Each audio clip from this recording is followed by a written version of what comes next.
Well, hello. This is Ed Parcaut, your host of Helping the Brave, and I'm here with Amy Tiemeyer. How you doing, Amy?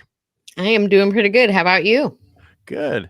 There's nothing worse than last minute guests just deciding to not show up, right? There's nothing worse than that. Maybe a bad wine. That's it. The wine's only bad. Gets wine. Bad wine gets better the further you go into it. This is true. Anyway, This we is had a true. gentleman on. Something came up. He had to go somewhere else. We appreciate everybody who shows up and everybody who watches the show. And we didn't want to just not be here, so we wanted to be here, talk a couple things before Memorial Day weekend coming up. I want to make sure everybody remembers the most important thing: why Memorial Weekend is here. It's to remind people of the people who did not make it home and the ones who made the ultimate sacrifice. Is Yep. there anything? So let's just talk about that for a few minutes and then we'll get out of here. So, are you doing anything special this weekend? So I've done the Wear Blue Memorial Day run for years now, for probably, I don't know, 5, 6 years. And my family usually signs up and we all pledge miles. And it's to remember the people who are fallen, like the people on my wall. And so I plan on doing that. I know Travis Mannion just sent me a media thing to share about, talking about our heroes and the people that we know who have paid the ultimate sacrifice. And so I've yet to do my Travis Mannion post, sorry, but I will. It's And Thursday. You have plenty of time. right. It's Monday is Memorial Day. You have plenty of time to make your posts. I know people today going out putting flags on the cemetery, for vets. So that's huge. There's one cemetery around here they're doing it. It takes some days and then they got to go back out on Tuesday and take them off. So, Well, and that's why we were cleaning at the cemetery this last weekend, um, which was really interesting to me. So we had just picked a gentleman part of my group with Travis Mannion picked a cemetery in Buckley, Washington, and we went and cleaned headstones and we found people from the Civil War. We found just some really neat people to honor and stories from the people that work at the cemetery that shared with us. it's really close. Wow. Yeah. I'm going to back my camera out. Ha ha. That's not so far away. I think that's amazing because I think a lot of people forget. I mean, we have Veterans Day, we have Memorial Day, and I think a lot of times people forget that every other day of the year you should be thanking people, either veterans or doing something, for not just two times a year, right? I mean, because a lot of times people remember veterans on Memorial Day, but really it's about the ones who paid the ultimate sacrifice. But I think it's important that we let, no matter where you see a vet, you walk over, you tell them thank you for your service. I know it's hard in COVID to shake their hands and actually walk up to them, but we need to do stuff to let vets know that they're appreciated, especially current active duty, which went through a lot this last year. The active duty people, because they were stuck on base, they were stuck in places. Huge suicide rates went up, so we really need to make sure that we're here for these people, for our people. Yep, I agree with that. And I think um, also, because we know I love service projects and different things like that, I think it gives us perspective and it reminds us what we're thankful for and to appreciate our family and friends and our oftentimes our circumstance when we take a moment to thank those around us who've served. And I think it is important. And I would push back and say the older vets are also really struggling with feeling isolated and left out and different things, like, and didn't have as much publicity and support coming home. And so older vets um, are who and for me personally, I also try to find the older female veterans in my community. Now that's hard because the older male vets all wear a hat to say Vietnam vet, or they say Korea War vet, or they say that. I don't see older women wearing the same stuff. So how do you find the older women that are vets? Sometimes it's just kind of the way they hold themselves. And like I was giving blood, and there was a woman, I was like, oh, I wonder if she's a vet. And I asked her, I said, did you serve? And it's being okay with asking, did you serve? And she's like, yes, ma'am, I did. And we and I got to say, thank you for your service and different things, because women who are, especially women who are much older than me, their service was also pretty arduous at times. And so it's nice to be able to honor them. Well, I'm sure it's more, the further you go back, the less women were in, and less accepted women were in the arm in anything, right? I mean, up until the 60s, you couldn't even use a woman's income on an application for a loan. Come on, I mean, that's how bad it was up until just the last, I don't know, 10 years, when somebody went out on maternity leave, you could no longer use their income. And this is I'm talking about on the loan side of stuff. So things have drastically changed that should never have been in place to begin with, to make it better accepted stuff for women in the military. They should, also if I keep going on and on, just tell me to shut up. And then also for, women in the loan, I just, unfathom. Like, I've been in this for so long, and you see like what we used to do, you wouldn't use it, and it was stupid because they go back to work, right? If they're going back to work, you should be able to use their income, you know, or you Mhm. use the disability income. But anyway, I Well, digress. well, and I also think like women don't ask women if you served. My first mortgage, um, and just super short story. I knew I was not staying married to my ex-husband, Which and I was ex-husband? the How many pardon me? ex-husbands? Do you just have one? One. I'm just trying to keep track. I have two ex-wives, so I just want to make sure I'm Yeah, on I the. only have one ex-husband, and it, he had nothing but student loan debt because I had put him all the way through law school, and I had made some, drew some lines in the sand and started creating boundaries for myself. And I'm like, I want to buy a house. And I had a girlfriend who was a mortgage loan officer. And she was like, it's time. I can get you done all by yourself. And so he was never even on the deed. But she never asked me if I was a service member. So I paid um, mortgage insurance, and I did not use my VA loan, which I was entitled to, because and my girlfriend felt she was doing me a girlfriend's deal to get me into a house by myself, and she did really. um I appreciate her intention, but I didn't get it. My first loan was not a VA loan. Yeah, but what state were you in when that one was going on? Where were you? Washington State. Is that a community property state? It is a community property state. Okay, so here's the problem: VA loans. If you are in a community property state like California and Washington, you have to use the other spouse's income against, what if debts against you if they're not on the loan. Okay, so You So probably so so yeah, so maybe she did right by me, but it wasn't on purpose, I guess was my point. she just didn't tell you the reason she did it. She should have asked and said, "Hey, here's the reason we're not going with the VA loan, because you're in a community property state. You just told me he has a ton of student loan debt that we'd have to use, and then he would have to all that." So that's what a lot of people don't realize. They try to do a VA loan without the spouse on it, and the problem is you still have to use their debts against you. So but you don't, if they have a low FICO score, you don't have to use that against you. You follow me? So Mhm. we're getting a lot of people jumping on and watching and kicking off. It's probably they're like, who are these two? Just the two of us. No, I just didn't want to, it's really important that the Helping the Brave podcast that we are on every time we say we're on, even if the guest decide, has something that comes up, we need to still have the show and talk about things. So if anybody has questions or anybody wants to know anything or sign up for Helping the Brave, just email us at info@helpingthebrave.com and we will get you on the show. We'll send you the link so you can sign up. Go ahead. I thought you had something to say. Well, I was gonna say, and also if you want to subscribe to our YouTube channel too, that would Oh, be wonderful. yes. We need to get Um, to 100 in order so that we can get rid of that long thing and just have Helping the Brave after YouTube. Very good. Yeah, I found that out. Um, so program goals, 100 subscribers. There you go. I don't, the thing is not so much about, for me, subscribers. The thing is, are we helping people, right? Are they understanding? Do vets need help? What do you need help with?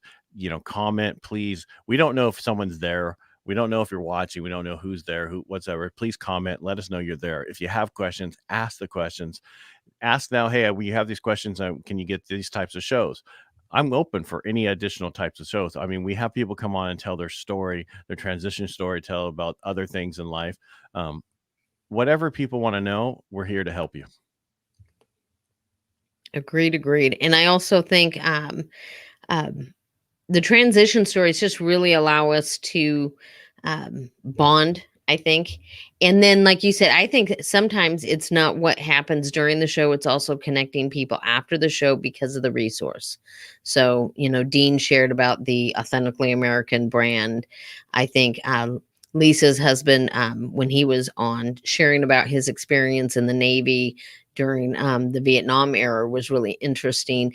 And other people want to connect after the fact. I thought that was really key and wonderful. That's Tom Brown. He's not Tom. Lisa's husband. His name is Tom Brown. So just kidding.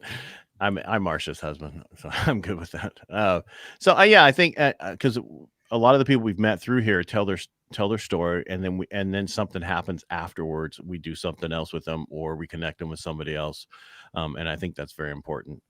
Whatever that is that someone needs, we're here for that.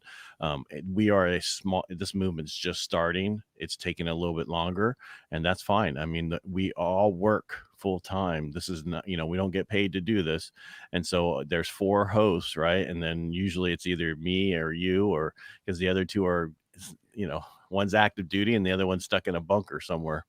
So what are you going to do? What are you going to do? But I also think it's, and also learning about some of the resources, like you had said.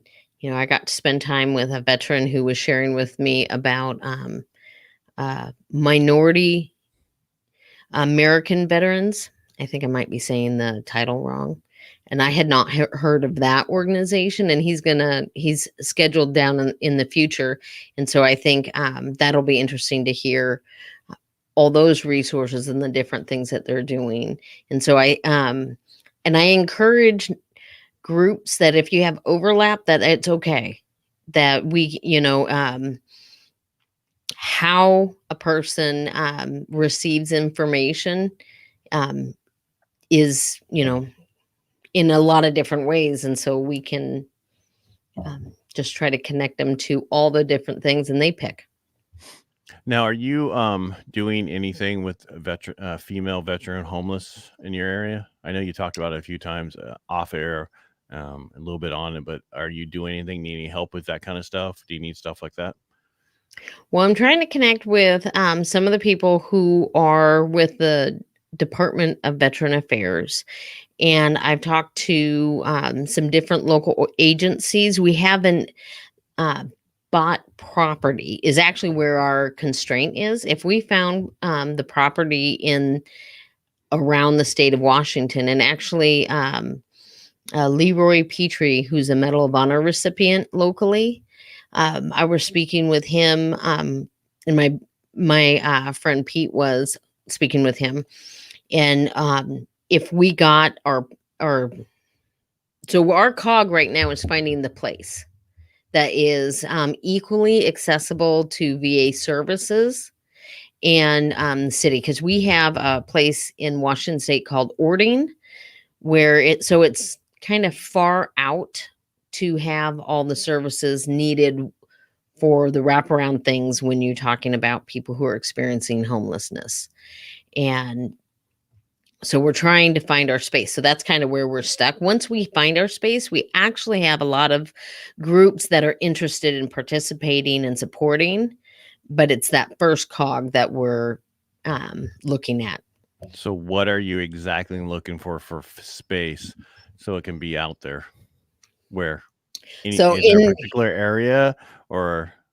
Oh, we have Seattle, close to the Seattle VA, American Lake, which is like Lakewood, Washington. That's really, because that's very local for me, where I would love it. And then Leroy also suggested looking closer to Vancouver, Washington, which is close to Portland, Oregon, and tying Oregon and Washington's situation together. So basically, you would take homeless people and bus them to there. Is that what we're? homeless sort of, area. and then they would have their own place, and we would do homelessness first, where and then we would find the other wraparound services.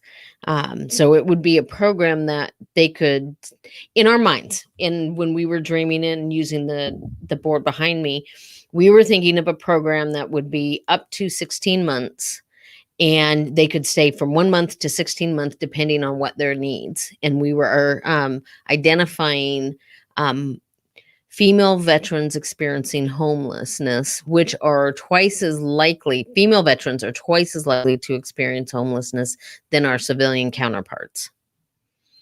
And then working with other resources, not creating new programs, but using the programs around us that exist. So, with mental health, with even domestic violence, and all the other reasons that people fall into the homelessness cycle.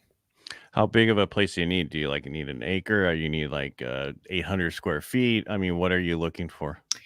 So initially, we really wanted to have probably, I think we had identified like 20 acres for an 80 house, tiny house development. But I think we would be willing to start if we had 1 acre and we had 4 houses and just start the project. And maybe even starting smaller is better, because then we could work through any of the angst that you always have when you start a new project. So it's just finding the spot. Yeah, I mean and I think one of the biggest issues when you're trying to put together a place for homelessness for whatever, but especially let's just say for vets or anything, it's finding that piece of property that's available where all those services are, and they're usually in a downtown area, which means I don't know where it is with yours, but I mean in a lot of these, and that property people want, so it's hard, and a lot of times Mhm. they don't want the homelessness stuff next to those properties too. So I mean, it's a unique situation to find that. First, I was thinking, it's too bad you don't have a fairgrounds or something to use. But then, it's you said 18 months. You can't do it for 18 months. You'd only be able to do it for like a 6 month period to get them on their feet and move on.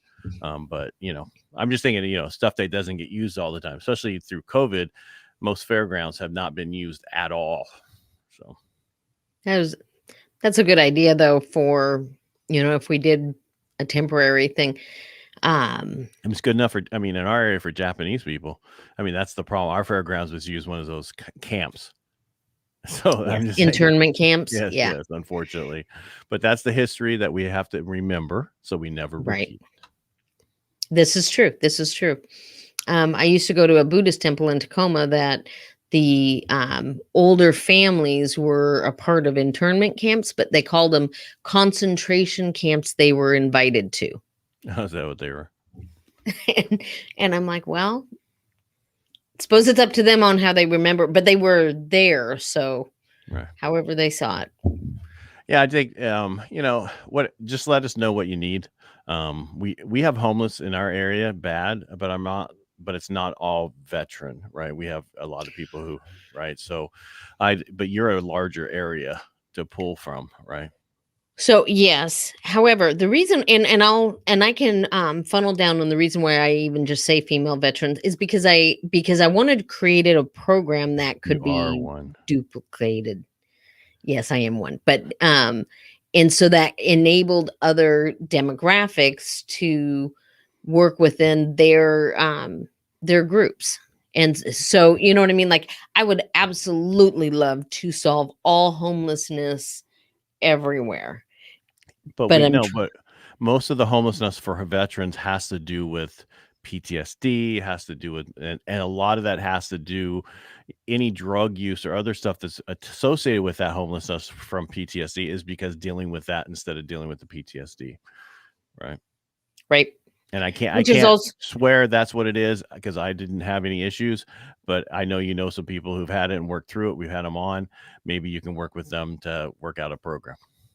right. And that's also why I do the service dogs things, because that is one thing that has um such great results from it. It's a pivot point for many, many veterans. What And service dog thing? with the American Warrior Initiative that gets funded for, which is the offshoot or the nonprofit part of Fairway.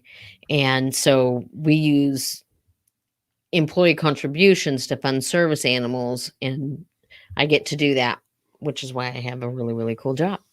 But that's one of the reasons, that service dogs are a great way to aid against or to work through post-traumatic stress, anxiety, different things that veterans are feeling to keep them away from suicide and suicidal ideations. And so it's trying to find those things that are really impactful. Like everything can be impactful, and there is a lot of good by a lot of different organizations, but it's trying to find the ones that are the most impactful. Right. And it's just let's talk about again Memorial Day weekend coming up. Make sure let's remember the ones who did the ultimate sacrifice, and then the ones who are still here. If we see them, please thank them. Thank everybody for their service. And if you're a female veteran, older female veteran, let people know you're a vet. We want to know this. We want to tell you thank you for your service. It's very important to get that word out to you. So it's, help people understand it's different than it used to be. I mean, even the 80s it was nowhere close to Vietnam people coming back, but 80s people didn't care. But since 9/11, people have cared a lot more, and we want to make sure everybody understands that. Right? Absolutely. All right. I don't know about you, but I'm good today. You good? I'm good. All right. I appreciate you jumping on here and just talking a little bit about Memorial Day weekend and making sure everybody goes out and thanks a veteran. But if you can, go help put some flags up on some cemeteries. That's always a good way. If that's what you want to do, I'm going to have a barbecue and watch some war movies, probably. That sounds exciting. It's not. And I'm actually going to be tasty. working. The tasty No. part is, but with the inflation the way it is, the meat's going to be 10% more expensive. Everything's going to be more expensive. It was on TV today how expensive like 2 steaks were and this and that. So it's like, wow, I did not realize how. I heard that we are going to have a problem with beef, in the beginning of the pandemic, which we never have. Well, now I guess it's coming. So because they weren't working at all the slaughter mills like they should have been. Interesting. Yeah. Yeah. Go vegan. Right. There are other meats in this world, Ed. Fish. Yeah, I know. They still got to catch it. They still got to get it. What about chicken? Same thing. Someone's got to get it. Someone's got to put it through the whole process. They don't just come. They don't pick them up and throw them in a bag and next here's your chicken. It's not like it used to be. So everything's a little behind. It'll get better, but it's going to take a while. That was like the show I was on before I come on here. They were talking. And he's like, "How about inflation?" I had to go through the whole thing about inflation and what we see, and hopefully it's not going to stay. But this is a thing about helping the brave, not about helping the inflation. All right. All right. Have a good weekend. Nice talking to you. Stay right there. And everybody else who's watching this today, we appreciate it. Remember, if you're on YouTube, you can like, subscribe, and share. Please get our subscribership up. We need some help. Amy, thank you so much. Absolutely.